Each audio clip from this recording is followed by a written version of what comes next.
Is it projecting? I can't tell. I don't think so.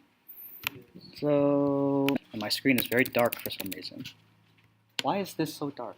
What happened? Oh, can you see me? I can't. Okay.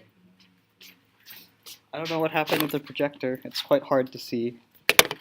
My screen is fine. How odd. Okay, so let me go shut a light. Careful not to fall asleep. That's a little bit better.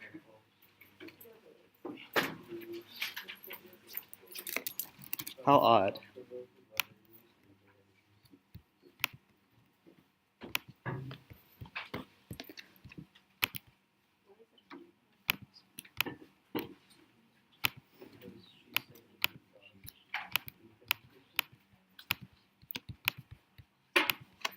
Okay, pardon the display. So let me try to make the background a bit more visible.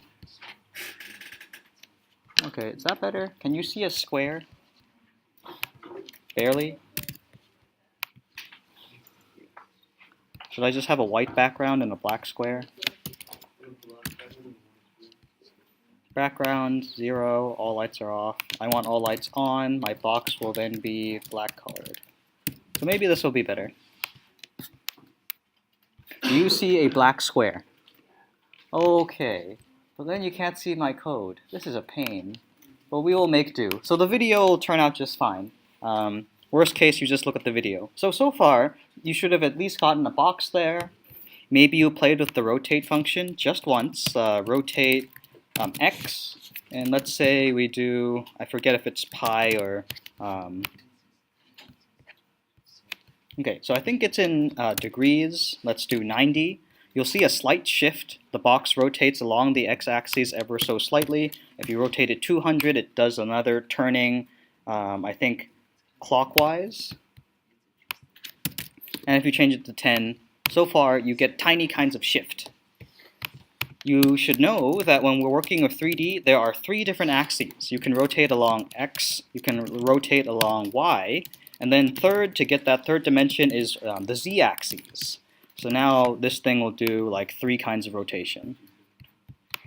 And now this box is like seen at a different angle from perhaps the top corner. If you want to keep the rotating going, you need a variable. We'll call this x rotation. Declare at the top, just like we did before. Let's make x rotation is then initialized. The video will turn out okay. Pardon the projector, this is for block 4. So now I'm initializing. X rotation, maybe we'll set it to something kind of small. Set it to 0.1. And now we'll put in that x variable here. X rotation is now going to be happening for the x-axis. And if you keep repeating that, remember you also need to update. So you make a little change, you draw your box, just like you drew an ellipse. Then you do something like x rotation equals x rotation, maybe plus another 10th. We click run, and you should see a slight rotation. So if you squint a little bit, you'll see that the box is now like along a skewer or whatever, the split roast thingy when you're cooking, I don't know, a large hog, I don't know what you cook. But now it's like being rotated along the x-axis. Careful, because if you do something like 1, and you're doing like degrees, it rotates pretty quickly. So this is, now you're updating it by 1 each time, now you get like this Rubik's Cube action. It's rotating quite fast. 1 degrees each time, drawn like how many ever frames per second. Careful, I recommend you do decimals to slow it all down. Now another thing that's interesting, perhaps you don't want it in this position. Then you'll need to investigate the rotate function. Or not rotate, translate. You think back to like geometry stuff, translate. You no longer can like, if you notice the box method, it is drawn at a certain spot. And I will zoom out a little bit, zoom out a lot. And so my canvas is right now 1,000 by 1,000 by 1,000. It's really huge.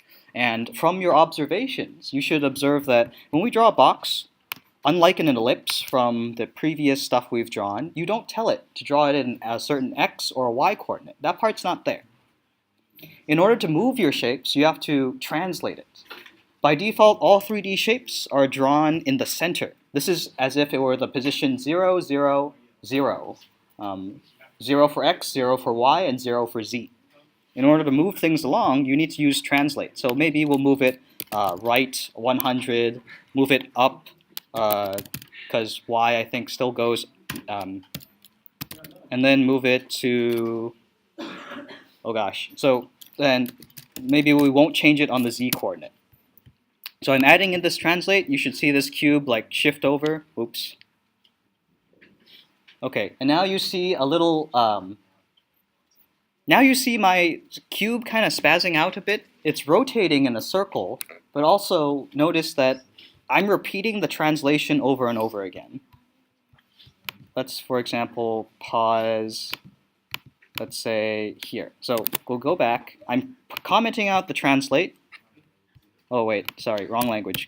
This is the comment. Okay, so box, it stops. It's just rotating. Maybe we'll change this rotation here to bring it back to familiar territory. We have the black box. Sorry, I keep using Python comments, // Okay, box stops moving. Make sense? Now, take a look. You're moving it left, I think, and then up.